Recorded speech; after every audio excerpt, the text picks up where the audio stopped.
Welcome back, everyone. I'm Pauline Barron, the co-host of Two Friends Talking Trends podcast. And I'm Mike Pachenik, her co-host. This is a podcast about marketing, PR, and everything in between. That's right. OMG, Mike. I'm so excited to have such a badass guest today. Welcome, Paula Rizzo. Thank you so much for joining us and sharing your passion and expertise with our audience. For those who don't know Paula, she's an Emmy Award-winning television producer, best-selling author, and she wrote Listful Living, a list-making journey to a less stressed you. And she has an obsession for list making and a passion for productivity. So today's conversation is going to be all about setting you up for success in your work and in your life. So super exciting to have her here. She is awesome. Thank you so much for coming to our podcast, Paula. We're so excited that you're here. I'm excited to be here. Yeah. So Paula, before we jump into the topic of your book and this amazing conversation that I cannot wait, I would love for you to introduce yourself and tell us a little bit about your journey. Sure. Well, I spent close to 2 decades working in television in the news business, both local and national news in New York City. And so I got to do a whole lot of very cool things and, have a front row seat to history and do a lot of great segments, be able to go out in the field and interview people and all of that. So it was a very exciting, fun job for a very long time. And one of the things that I did a lot was make lists. To be a producer, you can't get your job done without making many, many lists and checklists. And we think in seconds in the newsroom. And so every second counts. And from there, I went on to write 2 books about productivity and list making because I realized not everyone thinks the way that we do in a newsroom. So interesting. So I took those skills and started to use them, at home and then teach about it. So I'm also a LinkedIn learning instructor. And now I've left television. I have my own business and I do media training and coaching for authors and experts, entrepreneurs, all of the above. That's amazing. That's awesome. I can attest to having to have a list when you're in TV because if you don't have that list, then you don't make slot, like we were just talking about before we started recording here. You miss your time slot. So, I work in PR right now. I went to the dark side after, 20 years in journalism as well. And, when people think about traditional earned media, they think about, somebody pitching your story to a reporter, getting them to cover the story. But you talk a lot about the importance of having owned media and doing a lot of this yourself. Tell us what that means to you from your point of view and why our listeners really should be investing in owned media in addition to traditional PR. Everyone should be their own producer and be putting out content that you really feel good about, that people need to hear, and just get it out there. Don't wait for the media. I think that's the problem that a lot of times experts and business owners, they think, oh, you know what, this is a really, really great little tidbit, but I'm going to keep it just in case the Today Show wants me. Here's the thing. They don't want you until you start talking about it, right? So you have to get out there. And the more and more that you start getting comfortable with your message and also put it out there, you never know who might hear it. That's how producers and editors and everybody that they consume media. That's how they're finding their experts and their stories. It's happened to me many times where I'll write a blog post about something. I did this a few years ago, or something about setting boundaries and, taking back your time or something like that. And a media outlet reached out to me like 5 years later and they were like, hey, we found this thing that you did. Do you want to do it for me? And we're like, sure, I'll do it, but I didn't even remember writing it. So, putting your stuff out there, it will be found. That's amazing. So how do we go about when people do want to put their stuff out there, but they're afraid of the camera? For example, on social media, right? We see a lot of the influencers or the companies want to position themselves, but how do you train people to not be afraid of the camera? What's kind of like the process there? It is a barrier, right? Sometimes there are speakers or people who are fine in person. And then as soon as that camera goes on, the personality just drains right out of the body. I understand it happens. It does take practice. You have to try it and do it and, get used to it. I've been working in television for a long time. I'm used to looking into a camera. I'm used to having lights all over the place and people staring at you while you're doing things. That's not natural. That's not something that most people do. So you do have to sort of train yourself to do it. But to take a step back and to really think about, why are you doing this? What are you doing here? And I've always thought of, the news business and TV and journalism as a public service, to be able to teach somebody something they don't already know, whether that be, if it's going to rain tomorrow or, something else. And so to think of that as the expert and say, why am I doing this? I'm here to be of service. If I don't give this message, somebody won't hear it, right? So you have to think about the bigger picture here. This is a much bigger thing here. You have a platform, you have ideas and thoughts that could really change someone's life. So how dare you not share it with them?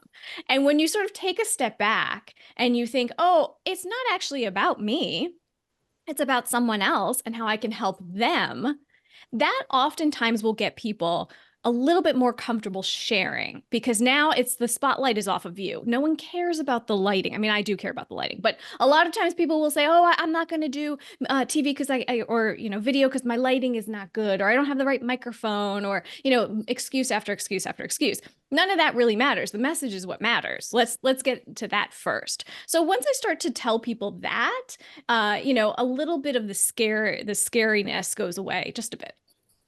Yeah, and you that's work awesome. with a lot of small businesses and authors specifically is kind of your niche now. So say they've gotten the attention through PR traditionally or their own media, but then the Today Show comes calling and, hey, we'd love to have you on tomorrow to talk about your book. But then they're like, oh my God, now I have to prepare for this interview. I've got to talk in sound bites and just be ready to go. What's the advice that you give them? How do you prepare them, and the advice you have for other small business owners? Yeah, it's really thinking through your sound bites, thinking through your talking points. What are the things that you do want to get across? It shouldn't matter what questions they ask you. I always say this to my clients, right? It doesn't matter. You already know all the answers. You know everything you need to know. There's nothing that you need to cram for, right? You wrote a book about it or you started a business about it. You know all of the answers, but you should practice, because a lot of times people think, oh, I'll be great. It'll just come to me in the moment. It will not come to you in the moment. You will be going on and on and on and won't get to the point. So really to think about, how can I talk in sound bites? And the way that I teach people to do that is what I call the accordion method, which is having a short, a medium, and a long answer to everything that you're going to say, so that you really have a headline point in the beginning. So if you were to only have 5 seconds to answer that question, what would you say? What would your headline be? So if you get cut off or something happens, you've made an impact and someone has heard you, right? So yes, that takes practice. You have to do it. You have to say it out loud, hear yourself say the words. Maybe you're going to tell a story and you can't say the word especially. It just doesn't roll off your tongue. So say something different, right? Like this happens in the newsroom all the time. I used to write scripts for anchors who couldn't say certain words or didn't like certain words, and we had to fix it for them. This is something that you have to do for yourself too, but you wouldn't know that unless you said the word and practiced out loud. Mm-hmm. Yeah, it's like have your elevator pitch ready to go and then either elongate it or truncate it. Right? Exactly. Depending. Do you have, a short amount of time, or is this a podcast where we've got a whole hour to go? You can tell the whole story then. Right. That's awesome. And I think that applies in the workplace as well, like for presentations, for talking to your clients, for like a sales pitch, for, a one-on-one with your boss and you're trying to sell an idea. So I love this, Paula. This is absolutely amazing, not only for media training, but also for professionals like, myself and, our audience. So this is awesome. Yeah. Great. Yeah. And you work with a lot of folks probably who have never done media before, or they haven't had to get up in front of a group and speak about their project. Why is it so important for them to be ready for that, even if they don't think they're going to get that phone call? Yeah. But they're out there, so it could come. I mean, journalists are very tricky. They'll find you, right? They may find you somehow. And then if they call you and you say no, they'll never call you again, right? Because they've moved on. They found someone else who could fill that spot. That person did a great job, and now that's their go-to person, and they've forgotten about you. So you never want to say no. So you do need to be ready for it. And you're the best advocate for your book, for your business. You're the one who needs to be talking about it, because no one will really present it as well as you will. And you really need the audience to fall in love with you, because then it doesn't matter what you're selling, right? They're like, oh, I love that person. I'll get their book. Sure. What was that book again? So you really want to be able to have that personality to be able to sell the book. And look, not everybody is going to be, you know, a big personality on camera and all of this, but in your own way, you need to be that advocate for your product or for your book so that people really gravitate towards you. Because if someone finds you in the media and you say no, I cringe and cry inside. I want you to say yes. I want you to do it. I want you to put it out there, because then media begets media. Once you do one, they'll see you, or you'll be able to use that to pitch yourself somewhere else. Yeah, this is amazing what you just said. I'm just curious. So if a person doesn't have the personality, how do you train them, or what are some aspects that, you know, they can shift or do in order to come across a little bit more kind of welcoming and charming for like the camera and the audience? Yeah. Well, you know, first it's like, think about who you're talking to. It's very difficult when you're looking through a camera and no one's there. You can't see the person that you're supposed to be talking to. I get that. That's difficult. You know, but being able to visualize, a lot of times I'll tell my clients, visualize that I'm there. You know, I'm cheering you on. I'm really excited. You know, this is not something that's going to be scary. I'm here on the other end. But also to fill the room with the sound of your voice. That alone will really help to like increase your energy level and to make you sound more authoritative and really, you know, help you to get the message out there. So often people, even with a microphone, are a little bit, you know, timid, or they're not saying as much. And they think, oh, it's because the microphone will pick it up. You know, a lot gets lost in video, even now. So you do really need to kind of bring that energy. And maybe the person that's interviewing you has no energy. That happens, you know, you show up and they're having a bad day, and, you know, it happens. It used to happen to me all the time with some of the anchors I worked with. And I was like, oh gosh, I hope the guests don't feel bad that he doesn't want to talk to them before the show. You know, it is what it is. So you have to bring your own energy and show up every single time in a really excited way, because this is something you want to talk about. And, you know, I had a client once who said, yeah, but I don't want to seem like a used car salesman. And I said, don't worry, you won't. Let's just practice it. Let's try it. Fill the room with the sound of your voice and let's watch the video and see how it looks. And she was like, oh, actually, it looks pretty good. I said, yeah, well, you know, you got to try these things. Yeah, that's amazing. So Paula, I would love to switch gears a little bit now, because a lot of people, they have been asking us how to stay organized, especially those working at high-paced environments and juggling many projects at once. So talk to us a little bit about your book, and what did you see out there that motivated you to write about this topic? So would love, you know, to start this conversation. Well, as I said, I love lists. I always have. And I realized when I didn't use them in my home life, because I was trying to be easy breezy and not so, you know, so regimented like I am at work, where you have to be, you know, on top of your game and everything has to be a deadline and all that. I realized everything was falling through the cracks. I forgot things. I didn't show up for meetings. I didn't do this. I didn't do that. So I was like, all right, I have to have a happy medium here and have some lists, have some checklists, have some stuff like that. And so when I started to do that and then talk about it, I found that either people loved lists so much, it's like a little private community of list lovers, or people were not using them and felt really overwhelmed, especially women, you know. A lot going on with, you know, working, even, you know, this was way before people worked from home. So, you know, this was just going to work and having families and everything else. And so that really, you know, kind of sparked the idea to start it as a blog. And I got the best advice ever from a writer who said, you know, write 50 blogs and see if you're still interested in it, then pursue it as a book. And I thought, okay, that's a good idea. Let me see, like, do I care enough about this? And here I am, you know, over a decade later, still talking about lists. So clearly it was something that was really near and dear to my heart. That's amazing. So can you walk us through the benefits of list making? What kinds of lists are we talking about, just to get a little clarity on the audience, and how to get started to help, you know, somebody who is struggling to be able to, you know, be a little bit more productive, feel a little bit less underwater? So where would somebody start, and what types of lists are we talking about? I love all lists equally, of course. But the to-do list, I think, you know, is the A1 of lists, because it really does help you get through your day. So even before I worked for myself, when I was working in television, every night before I left my desk, I would make a list of what I had to do the next day. And it was very targeted. Everything on that list, I had the time, I had the resources to do. So it wasn't something that was so overwhelming that I knew I could get to those things, because that's a problem that a lot of people have. They put things on their list that don't belong on that to-do list. It belongs on like a longer term list where you're going to write a book or do something really big. You can't do that in one day. So what is the tiny little piece of that bigger thing that you can put on the list for tomorrow? So having that list is really great, because then when you come in the morning and you sit down at your desk, you have an intention set. And so that's one of the things that it's really great for list making, because it does help you to sort of solidify the things that you want to do.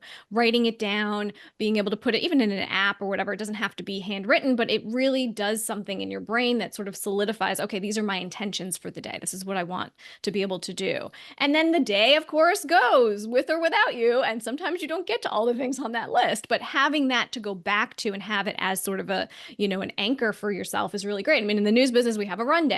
You know exactly what's coming next in a newscast, every single story. And so it's sort of the same kind of thing. I structure my list in that way. You can also use pro and cons list. I use that a lot if I'm making a big decision.